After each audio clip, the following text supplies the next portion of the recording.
रात काफी गहरी हो चुकी थी। पूरा गांव सो चुका था, लेकिन एक छोटे से मिट्टी के घर में एक दिया अब भी जल रहा था। एक बूढ़ी औरत अपने पास बैठी छोटी बच्ची को लोरी सुना रही थी, लेकिन वो कोई साधारण लोरी नहीं थी। उसमें मौसम का ज्ञान था, नदियों का रहस्य था और जिंदगी जीने की समझ थी। ये कहानी सदियों से ऐसे ही चलती आ रही थी, बिना किताबों के, बिना स्कूलों के और बिना किसी डिग्री के। और शायद यही थी भारत की सबसे पुरानी और छिपी हुई पाठशाला। जब भी हम पुराने भारत की कल्पना करते हैं तो हमारे दिमाग में गुरुकुल आते हैं, ऋषि आते हैं और शिष्य आते हैं। लेकिन इतिहास की धूल के नीचे एक और दुनिया दबी हुई थी, औरतों की दुनिया। ऋग्वेद में ऐसी 27 महिलाओं का जिक्र मिलता है जिन्हें ब्रह्मवादिनी कहा गया। मतलब ऐसी महिलाएं जो ज्ञान और सत्य की खोज करती थी। गार्गी, मैत्रेयी, लोपामुद्रा ये सिर्फ नाम नहीं थे, ये उस दौर की निशानी थी जब औरतें सवाल पूछती थी और ज्ञान को अपना अधिकार मानती थी। कहा जाता है कि गार्गी याचकान्वी ने राजा जनक की सभा में महान दार्शनिक याज्ञवल्क्य को चुनौती दी थी। पूजनीय ब्राह्मणों, अब मैं वाचक नवी इन्हें 2 प्रश्न पूछने वाली हूं। यदि इन्होंने मेरे दोनों प्रश्न का उत्तर दिया तो फिर आप कभी भी इन्हें ब्रह्म विषयकवाद में जीत नहीं पाएंगे। मैं तैयार हूं गार्गी। वो सिर्फ एक स्त्री नहीं थी, वो उस समय की बौद्धिक ताकत की आवाज थी। मैत्रेयी ने अपने पति से कहा था कि अगर सारी संपत्ति मुझे अमर नहीं बना सकती तो मुझे वो ज्ञान दो जो मुझे मोक्ष तक ले जाए। सोचिए, हजारों साल पहले एक औरत ये कह रही थी। लेकिन फिर समय बदला, धीरे धीरे समाज बदलने लगा, नियम लिखे गए और औरतों की दुनिया छोटी होती चली गई। अब उनके लिए घर की 4 दीवारी तय कर दी गई थी, पब्लिक स्पेस उनसे छीन लिए गए, औपचारिक शिक्षा के रास्ते बंद होने लगे।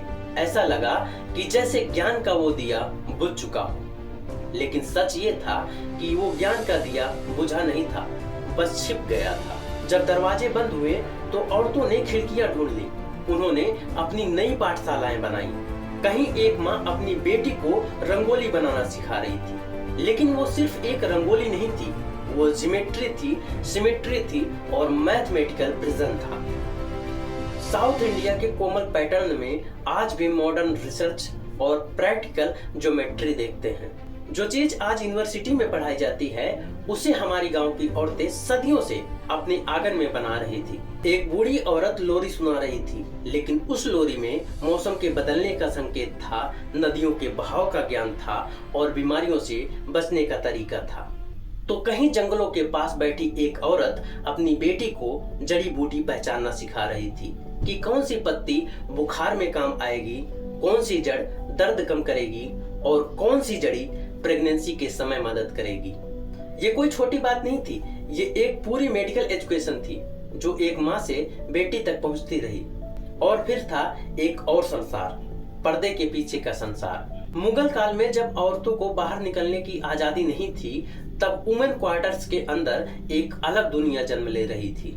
गुलबदन बेगम ने हुमायूंनामा लिखा, तो वहीं जहां आरा बेगम ने सूफी कविताएं लिखी।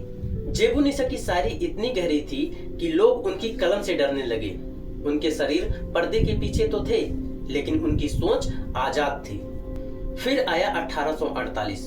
पुणे की गलियों में एक औरत रोज स्कूल जाती थी। लोग उस पर कीचड़ फेंकते थे, गंदा पानी फेंकते थे और उसे अपमानित करते थे, लेकिन वो रुकती नहीं थी। उसका नाम था सावित्रीबाई फुले।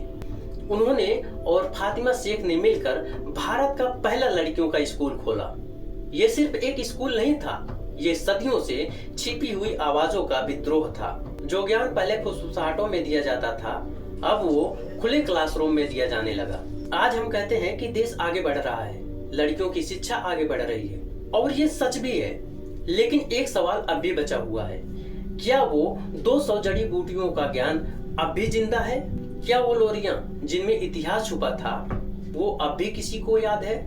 क्या रंगोली वाली वो ज्योमेट्री अब भी कहीं बची है?